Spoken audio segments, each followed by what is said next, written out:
प्यारे दोस्तों, जब उसने अपने घर में अपने माँ बाप को बताया उसे किसी लड़के से मोहब्बत हो गई। एक खूबसूरत लड़की थी और कहा कि मैं इस लड़के से शादी करना चाहती हूँ, तो उसके वालिदैन ने साफ साफ इनकार कर दिया, क्योंकि उनको पता चल गया था कि वो लड़का इंतहाई बेकार है और उनके बेटी को किसी तौर पर भी वो खुश नहीं रख सकेगा।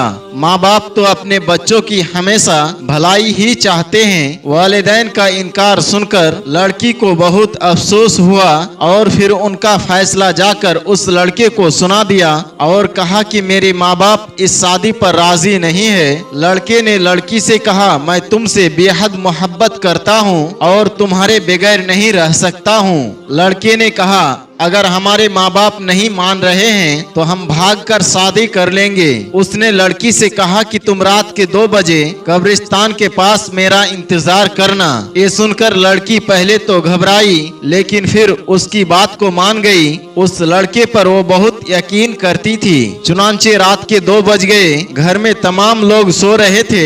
लड़की अपने बिस्तर से चुपचाप उठी और अपना जरूरी सामान बांधने लगी। इसके अलावा उसने अपनी माँ का कीमती जेवर भी अपने साथ रख लिया। इस दौरान वो अपनी माँ पर नजर रखती रही कि कहीं वो जाग ना जाए। जब उसने सारा सामान एक बैग में पैक कर लिया तो बैग अपने दाएं कंधे पर लटका कर वो वहाँ से निकल गई। जाने से पहले उसने अपनी माँ को आखिरी बार तरसती निगाहों से देखा। लड़की के लिए ये फैसला बहुत मुश्किल था। रात के पूरे 2 बजे वो लड़की कब्रिस्तान चली गई और लड़के का इंतजार करने लगी। वक्त गुजरता गया लेकिन वो लड़का ना आया। अब लड़की बहुत ज्यादा परेशान होने लगी। दोस्तों, इसके बाद क्या हुआ हम आपको आगे वीडियो में बताएंगे, लेकिन उससे पहले आप तमाम से गुजारिश है, अगर आपने हमारे वीडियो को लाइक नहीं किया तो अभी लाइक कर ले। अगर आप हमारे चैनल पर नए आए हैं और आपने इसे अब तक सब्सक्राइब नहीं किया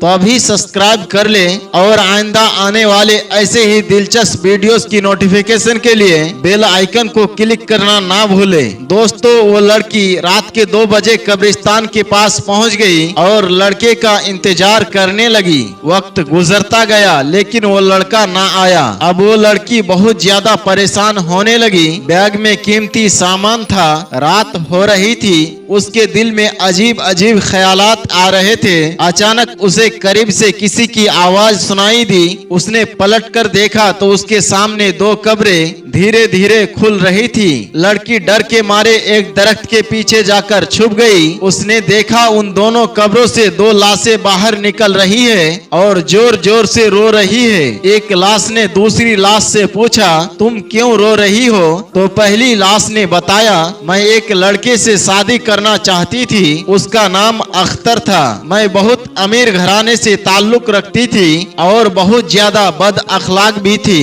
मेरी बद अखलाकी की वजह से मेरा कहीं भी रिश्ता नहीं हो रहा था, लेकिन अख्तर को मैं पसंद आ गई थी। जब मैंने अपने वालिदैन से कहा मैं अख्तर से शादी करना चाहती हूँ तो उन्होंने मुझे समझाया, बेटा अख्तर बहुत गरीब है, लेकिन मैंने कहा अगर शादी करूंगी तो अख्तर से ही करूंगी। फिर मेरे माँ बाप ने मजबूर होकर मेरी शादी अख्तर से करवा दी। कुछ दिन तक तो सब कुछ ठीक ठाक चलता रहा। उसके बाद मैं अख्तर को अपना गुलाम समझने लगी, उसे अपने इशारों पर नचाने लगी, यहाँ तक कि वो मुझसे बेजार रहने लगा। तंग आकर मैंने उससे तलाक का मुतालबा कर दिया। उसने भी बगैर किसी झिझक के मुझे तलाक दे दी। वक्त गुजरता गया। मेरे माँ बाप की वफात हो गई। बहन भाई मेरा बोझ बर्दाश्त ना कर सके और मुझे घर से बाहर निकाल दिया।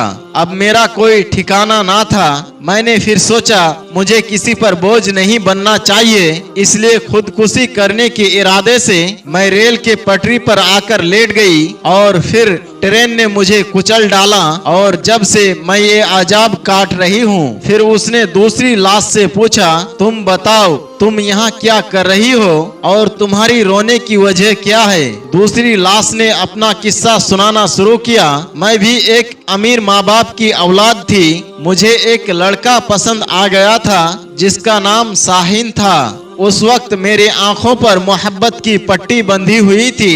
इसलिए मैं उसकी असली चेहरा ना देख सकी। माँ बाप से लड़ झगड़ कर मैंने जैसे तैसे शाहीन से शादी कर ली और फिर शाहीन मेरे ही घर आकर रहने लगा। अम्मा अब्बा ने रोका टोका भी, लेकिन उसका उस पर कोई असर ना हुआ। एक दिन मुझे पता चला मेरे माँ बाप का कत्ल हो गया है। शाहीन ने पुलिस को बताया घर में डाकू घुस आए थे और उन्होंने मेरे माँ बाप को मार डाला। मैं इसके बाद गुमसुम रहने लगी। एक रात शाहीन आया, अपने साथ एक लड़की और एक बच्चा भी लेकर आया था।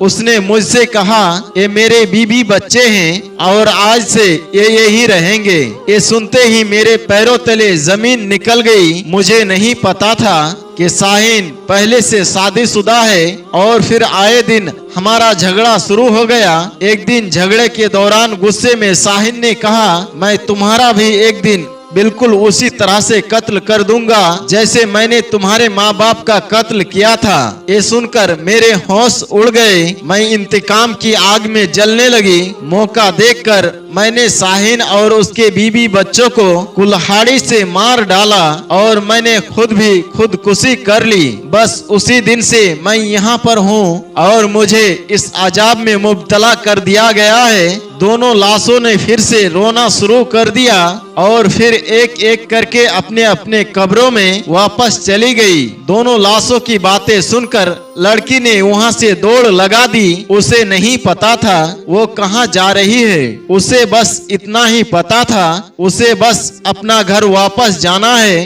भागने के दौरान उसके पैर को ठोकर लगी। वो एक खुली हुई कब्र में जाकर गिरी। उसने रोना शुरू कर दिया और मदद के लिए पुकारने लगी। उसका दम घुट रहा था। उसे लग रहा था जैसे उसका कब्र तंग हो रही है। उसकी निगाहों के सामने बार बार उसके माँ का चेहरा नजर आ रहा था। वो और ज्यादा रोने लगी। इतने में अचानक उसे महसूस हुआ जैसे किसी ने उसके चेहरे पर पानी डाला हो और उसे आवाज दे रहा हो। उसने आंख खोली तो उसके सामने अपनी माँ को खड़ा पाया जिन्होंने हाथ में पानी का गिलास पकड़ा हुआ था और वो उससे पूछ रही थी वो नींद में आखिर रो क्यों रही थी। लड़की समझ गई कि वो नींद में थी।